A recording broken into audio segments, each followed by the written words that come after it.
కథ భరత్పూర్ గ్రామానికి చెందిన శెట్టి కుటుంబానిది. హరివర్ష్ శెట్టి తన భార్య ఇంకా 3 కూతుర్లతో కలిసి ఉంటాడు. హరివంశ్ వృత్తిపరంగా ఒక ఇంజనీర్. అతను తన 3 కూతుర్లను బాగా చదివించి వాళ్లని గొప్పవాళ్లను చెయ్యాలని అనుకుంటాడు.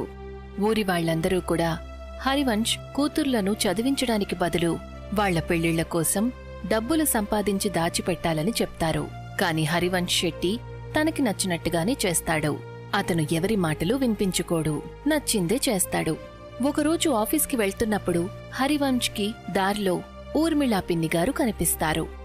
బాబూ, కూతుర్లను అంతగా చదివించొద్దని నేన్నీకు ముందుగానే చెప్పాను కదా. మరి నేను విన్నది నిజమేనా?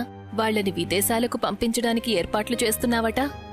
అవును పిన్నిగారు, ఈ కాలం పిల్లలు బాగా చదువుకుంటున్నారు. అందరూ వాళ్ళ కాళ్ల మీద నిలబడుతున్నారు. నేను కూడా నా కూతుళ్లను బాగా చదివించాలనుకుంటున్నాను. వాళ్ళు చదువుకుని వాళ్ళ కాళ్ల మీద నిలబడితే ఆ తర్వాత పెళ్లి గురించి ఆలోచిస్తాను. కానీ బాబూ, వాళ్లకి పెళ్లిళ్ళు... అయ్యో పిన్నిగారు, ఇంకా వాళ్ళు 3 చాలా చిన్నవాళ్లు. మీరేం కంగారు పడకండి, నేనున్నాను కదా, అంతా నేను చూసుకుంటాను. ఆ మాట చెప్పి హరివంశ్ తన ఆఫీస్కి చేరుకుంటాడు. ఆఫీస్కి వెళ్లిన తరువాత తనకి కబురందుతుంది. ఊర్లో భూకంపం వచ్చింది అని, మొత్తం అంతా కుప్పకూలిపోయిందని. హరివంశ్ ఇంటికి తిరిగి వెళ్తాడు. తను చూసేసరికి తన ఊరంతా కూడా నాశనమైపోయి ఉంటుంది. అరే, ఏంటి ఇలా జరిగింది? నేను నాశనమైపోయాను, సర్వనాశనమైపోయాను. ఇప్పుడు భవిష్యత్తు ఎలా ఉంటుందో ఏమో. నా కూతుళ్ళు విదేశాలకు ఎలా వెళ్తారు? పై చదువులు ఎలా చదువుకుంటారు? చూడండి, నష్టమైతే ఊరంతటికీ జరిగింది. కాని ఆ భగవంతుడి దయ వల్ల మనలో ఎవరికీ ఏమీ కాలేదు. అందరూ త్వరగా ఊరిని ఖాళీ చేయండి. ఇది సర్కారు వారి ఆజ్ఞ.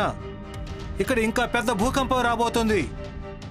చూస్తూ ఉండగానే ఊరంతా కూడా నది దాటటానికి ఒక చోటికి చేరుతుంది. అందరూ నది ఒడ్డున నిలబడి ఎదురుచూస్తూ ఉంటారు. అలాగే హరివంశ్ శెట్టి కుటుంబం కూడా నది దాటడానికి ఎదురుచూస్తూ ఉంటుంది. హరివంశ్ ఏదో ఆలోచిస్తూ ఉంటాడు. అప్పుడే తన భుజం మీద ఎవరో చెయ్యి వేస్తారు. హరివంశ్ వెనక్కి తిరిగి చూసేసరికి తను భయపడతాడు. రక్తంతో తడిసిపోయున్న ఒక వ్యక్తి తనతో ఇలా అంటాడు. నువ్వు నన్ను చాలా ఎదురుచూసేలా చేశావు. మొత్తానికి నువ్వు మాకు ఇవాళ చిక్కావు. హరివంశ్ ఆ వ్యక్తిని చూసి భయపడతాడు. అతను అటూ ఇటూ చూస్తాడు. అందరూ కూడా నార్మల్గా ఉంటారు. ఎలా అనిపిస్తుందంటే హరివంశ్కి తప్ప ఇంకెవరికీ కూడా ఆ వ్యక్తి కనిపించట్లేదు. ఎవరు నువ్వు? నువ్వు మా కోసం ఎందుకు ఎదురు చూస్తున్నావు? ఆత్మ ఏదో ఒకటి అనేలోగా హరివంశ్ 3 కూతుర్లలో చిన్న కూతురు ఇలా అంటుంది. నాన్నా, మనం ఇక్కడ ఎప్పటినుంచో ఎదురు చూస్తున్నాము. అందరి నంబరు వస్తోంది, కాని మన నంబర్ మాత్రం ఎందుకు రావట్లేదు?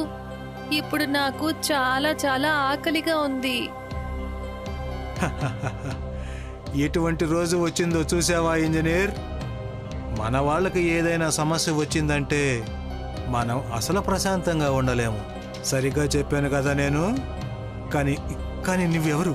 నా నుండి నీకు అసలు ఏం కావాలి? అంతలో హరివంశ్ దృష్టి నది మధ్యలో ఉన్న పడవ మీద పడుతుంది. అక్కడ చాలా మంది అరుస్తున్న శబ్దం వినిపిస్తుంది. పడవ నది మధ్యలో అటూ ఇటూ ఊగిసలాడుతూ ఉంటుంది. అప్పుడే హరివంశ్ దృష్టి నదిలో ఉన్న ఆత్మల మీద పడుతుంది. ఆ ఆత్మలు పడవలో ఉన్న వ్యక్తుల్ని నదిలోకి తోసేయడానికి ప్రయత్నిస్తూ ఉంటాయి.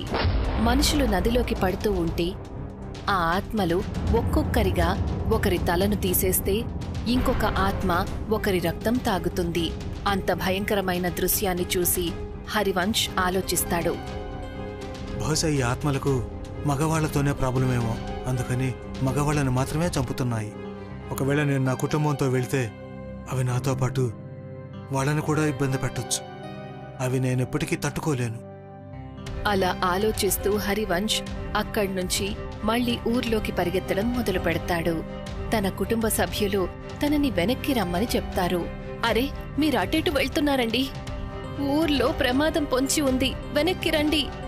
అవును నాన్న, దయచేసి వెనక్కొచ్చేయండి. అక్కడికి వెళ్ళకండి. దయచేసి అటు వెళ్ళకండి నాన్న, వెనక్కొచ్చేయండి. కాని హరివంశ్ ఎవరి మాట వినిపించుకోడు. ఊర్లోకి పారిపోతాడు. అతను ఎప్పుడైతే ఊర్లోకి వెళ్తాడో అప్పుడు అక్కడ చూసేసరికి ఎవ్వరూ ఉండరు. పూర్తిగా నిశ్శబ్దంగా ఉంటుంది. హరివంశ్ చిందరవందర అయిపోయిన ఊరిని అన్ని వైపుల నుంచి చూస్తూ ఉంటాడు. అప్పుడే తనకి ఒక ఆత్మ తన వైపు పరిగెత్తుకుంటూ వస్తూ కనిపిస్తుంది. హరివంశ్ తన ప్రాణాలను కాపాడుకుంటూ అక్కడి నుంచి పరిగెడతాడు. పరిగెత్తి అలసిపోయిన తరువాత హరివంశ్ ఒక గవర్నమెంట్ స్కూల్ దగ్గర బయట కూర్చుంటాడు. అక్కడ కూడా తనకి అంతా చిందరవందరగా కనిపిస్తుంది. అంతలో ఇద్దరు చిన్నపిల్లల ఆత్మలు హరివంశ్ దగ్గరికి వస్తాయి. వచ్చి, అంకుల్, మేము అమాయకపు పిల్లలాం కదా, మీరు మమ్మల్ని ఎందుకు చంపేశారు? ఇప్పుడు ఇది మీ వంతు. నేను ఈ చిన్నపిల్లల్ని ఎందుకు చంపుతాను? నాకు కూడా 3 కూతుళ్ళున్నారు. భగవంతుడా, అసలేంటి ఇదంతా? అక్కడ నా కుటుంబం ఒంటరిగా ఉంది. వీళ్ళందరూ కూడా పొరపాటు పడుతున్నారనిపిస్తుంది. హరివంశ్ అలా ఆలోచిస్తూ ఉండగా అంతలో అక్కడికి ఒక భయంకరమైన ఆడమనిషి ఆత్మ వస్తుంది. ఆవిడ హరివంశ్తో, నువ్వు నీ కుటుంబాన్ని ఇంతగా ప్రేమిస్తున్నావు కదా, మరి ఎదుటివాళ్ల గురించి నువ్వెందుకు ఎప్పుడూ ఆలోచించలేదు? ఇప్పుడు నువ్వు చస్తావు. నీ మరణం చాలా దారుణంగా ఉంటుంది. హరివంశ్ అదంతా చూస్తాడు. ఆ తర్వాత అటు ఇటు పరుగులు పెడతాడు. అతను పరిగెడుతూ మళ్లీ నది ఒడ్డుకి చేరుకుంటాడు. కాని ఈసారి తను చూసేసరికి తను ఎక్కడైతే నిలబడి ఉంటాడో అక్కడ ఎవరూ ఉండరు. అప్పుడే తను చూసేసరికి ఒక పడవ నదిలోంచి వెళ్తూ ఉంటుంది. అక్కడ కొన్ని ఆత్మలు దాడి చేస్తూ ఉంటాయి. హరివంశ్కి అసలు ముందేమీ అర్థం కాదు. అంతలో తను చూసేసరికి ఊరి వైపు నుంచి పరిగెత్తుతూ వస్తున్న ఆత్మలు హరివంశ్ దగ్గరికి వస్తాయి. ఇక నేను తప్పించుకోవడం కష్టం దేవుడా, నా కుటుంబాన్ని మీరే చూసుకోవాలి. అంతలో ఎదురుగా వస్తున్న ఆత్మలు తన మీద దాడి చేస్తాయి. హరివంశ్ కాలు తడబడుతుంది. అతను పడబోయి తప్పించుకుంటాడు. తన దృష్టి మళ్లించేసరికి తను చూస్తాడు, నది మీద ఒక వంతెన కట్టి ఉంటుంది. అసలు ఇదంతా ఎలా సాధ్యమవుతుంది? ఇంతవరకు ఇక్కడేమీ లేదు. అంతలో వంతెన ఎక్కడి నుంచి వచ్చింది? హరివంశ్ ఏమనుకుంటాడంటే ఈ కష్ట సమయంలో తనకేమీ అర్థం కావట్లేదు అని. ఆ వంతెన ముందే అక్కడ ఉందేమో, కాని తను నోటీస్ చేయలేదనుకుంటాడు. హరివంశ్ ఏమాత్రం ఆలోచించకుండా ఆ వంతెన మీదకు వెళ్తాడు. అక్కడ్నుంచి మరొక వైపుకి వెళ్లటం మొదలు పెడతాడు. పరిగెత్తుతూ అతను బ్రిడ్జ్ సెంటర్లోకి చేరుకుంటాడు. అక్కడికి చేరుకోగానే తన దృష్టి నది అవతల వైపు పడుతుంది. అక్కడ తన కుటుంబం తనని పిలుస్తూ ఉంటుంది. సుధా, నేను వస్తున్నాను. ఒక్క నిమిషం అమ్మా, నేను వచ్చేస్తున్నాను. హరివంశ్ ఎప్పుడైతే తన అడుగు ముందుకు వేస్తాడో అప్పుడు ఆ ఇద్దరు పిల్లల ఆత్మలు తన ఎదురుగా వచ్చి నిలబడతాయి. అతను వాళ్ళని చూసి భయపడతాడు. వెనక్కి తిరిగి చూస్తాడు. తను చూసేసరికి చాలా భయంకరమైన ఆత్మలు అతన్నే చూస్తూ ఉంటాయి. లేదు, ఇక నేను తప్పించుకోవడం కష్టం. నేనేం తప్పు చేశానో కూడా నాకు తెలియదు. ఇదంతా నాకే ఎందుకు జరుగుతుంది? అంతలో వాళ్లల్లో ఒక ఆత్మ అతనితో ఇలా అంటుంది, నేను ఇతన్ని వదిలిపెట్టను. ఇతని వల్లనే నేను నా కుటుంబానికి దూరం అయ్యాను. ఇతను ప్రాణాలతో ఉండటం చాలా ప్రమాదకరం. ఒకవేళ ఇవాళ మనం ఇతను వదిలేస్తే ఇంకా ఎంతో మందిని ఇతను పొట్టన పెట్టుకుంటాడు. నన్ను వదిలేయండి. మీరందరూ ఏదో పొరపాటు పడుతున్నారు. నేను ఎవరిని ఏమీ చేయలేదు. అంతలో మరొక ఆత్మ హరివంశ్ దగ్గరికి వస్తుంది.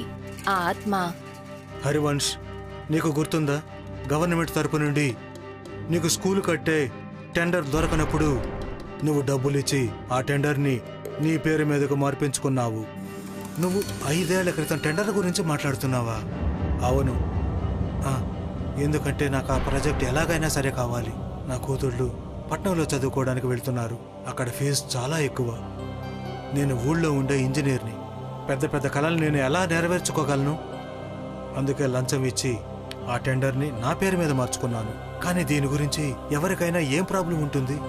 హరివంశ్ అలా అనగానే ఆ స్కూల్ పిల్లలు తన ముందుకొచ్చి, అంకుల్, ఒకవేళ ఆ టెండర్ని మీరు తీసుకోకపోతే ఇవాళ మేము ప్రాణాలతో ఉండేవాళ్ళం. అంటే ఏంటి దీని అర్థం? దీని అర్థం చాలా సింపుల్ అంకుల్. మీరు మీ పిల్లల భవిష్యత్తుని దృష్టిలో పెట్టుకున్నారు, కానీ ఊళ్ళో ఉండే పేద కుటుంబాల పిల్లల గురించి అసలేమీ పట్టించుకోలేదు. అందుకనే టెండర్ని మీ పేరు మీద మార్చుకున్నారు. డబ్బులు సంపాదించే విషయంలో మీరు చీప్ మెటీరియల్ని ఉపయోగించారు. ఆ కారణంగా మా స్కూల్ ఎంతో కాలం కాకుండానే కుప్పకూలిపోయింది. మాలాంటి వేల మంది పిల్లలు ప్రాణాలు కోల్పోయారు. ఆ మాట విని హరివంశ్ నోరు వెళ్లబుచ్చుకుని చూస్తాడు. అతనేదో ఒకటి అనేలోపే ఒక ముసలావిడ హరివంశ్ దగ్గరికి వస్తుంది. ఆవిడ, మనిషివి కాదు, నువ్వు రాక్షసుడివి. నా పిల్లలు, నా భర్తని మింగేశావు. ఇక నువ్వు చావాలి. నీ కుటుంబ సభ్యులు నీ చావుని తమాషా చూస్తారు. ఆ ఆత్మల మధ్యలో నుంచి 2 వ్యక్తుల ఆత్మలు వస్తాయి. హరివంశ్ని గాలిలో తలకిందులుగా వేళ్లాడదీస్తాయి. తలకిందులుగా వేళ్లాడుతున్న హరివంశ్, నేను చేసిన తప్పు క్షమించరాయింది. అయినా సరే నేను మీ అందరినీ చేతులు జోడించి క్షమాపణ అడుగుతున్నాను. నా తప్పుని క్షమించండి.